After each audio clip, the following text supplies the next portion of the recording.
Print and electronic media మిత్రులకు అందరికీ నమస్కారం. ఈరోజు యూత్ కాంగ్రెస్ ఎలక్షన్ ప్రక్రియ జరిగినాక తొలిసారి డిస్ట్రిక్ట్ ఎగ్జిక్యూటివ్ మీటింగ్ మహబూబ్నగర్లో పెట్టుకోవడం జరిగింది.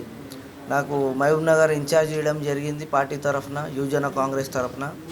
మరి ఈరోజు ఇక్కడికి రావడం జరిగింది ఎందుకంటే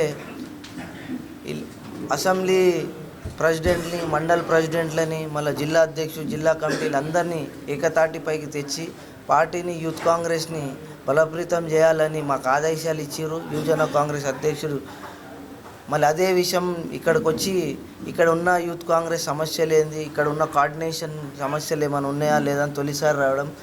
కొన్ని సమస్యలు ఇక్కడ ఉన్నాయి. మళ్ళీ ప్రతి ఒక్క యువజన కాంగ్రెస్ది పిలుపు ఏదైతే ఆల్ ఇండియా యూత్ కాంగ్రెస్ నుంచి మాకు రాష్ట్ర స్థాయికి వస్తే, రాష్ట్ర స్థాయి నుంచి అది జిల్లా స్థాయికి వస్తే, జిల్లా నుంచి అది మండలం, అది ఒక ఫ్రేమ్ వర్క్ ఉంటుంది.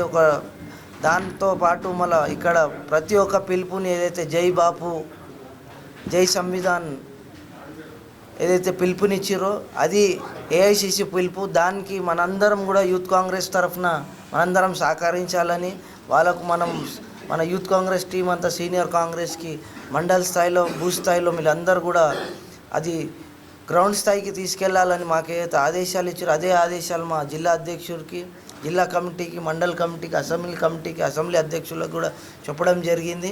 మళ్ళీ ఇక్కడ వచ్చి ఈ మీటింగ్ పెట్టుకొని తొలిసారి మహబూబ్నగర్ రావడం నాకు ఎంతో ఆనందంగా ఉంది. స్పోర్ట్స్ సంబంధించిన సంస్థకు కట్టిపెట్టడానికి దాని కాంపన్సేట్లా 250 ఎకరాలు అక్కడనే చుట్టుపక్కల వేయడం జరిగింది. దాని తర్వాత వైఎస్ రాజశేఖర రెడ్డి గారు వచ్చినాక అది కోర్టుకి తీసుకెళ్ళి ఇన్ని సంవత్సరాల కోర్టుల లోవర్ కోర్టు నుంచి సుప్రీం కోర్టు దాకా దాన్ని కొట్లాడి ఈరోజు ఆ భూమిని వాపసు తీసుకొచ్చి ఈరోజు అది 20,000 కోట్ల రూపాయలు, 2 కోట్ల రూపాయలకి ఇచ్చిన భూమి వాల్యూ 20,000 కోట్లకు అయింది. కాబట్టి దాన్ని డిమార్కేషన్ చేసి బాజాప్తా అప్పుడున్న అధికారులు, అప్పుడున్న వైస్ ఛాన్సలర్, అప్పుడున్న రెవెన్యూ ఆఫీసర్ బాజాప్తా రాసిచ్చి అవి కోట్ల ఏ రోజు కూడా హెచ్యూ అనేది ఈ కేసులో ఇంప్లిమెంట్ కూడా కాలేదు. ఈ భూమి నాదని ఏ రోజు కూడా క్లెయిమ్ చేయలేదు. ఇదంతా అవస్థలు ఏదో బీఆర్ఎస్ అది ఏంటంటే ఈ భూమి ఎస్సీకి ఆనుకొని ఉంది కాబట్టి ఈరోజు ఇంతగానం ఇష్యూ జరుగుతుంది.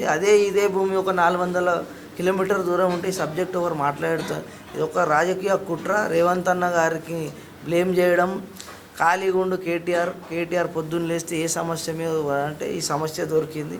ఆ పిల్లలు ఎస్యూ పిల్లలకు ఎన్వైరన్మెంట్ ఉంది, అది కోర్టులో నడుస్తుంది. అది కోర్టులో ఏమైనా ఉంటే అది కోర్టు డిసిజన్ తీసుకుంటుంది. దాంట్లో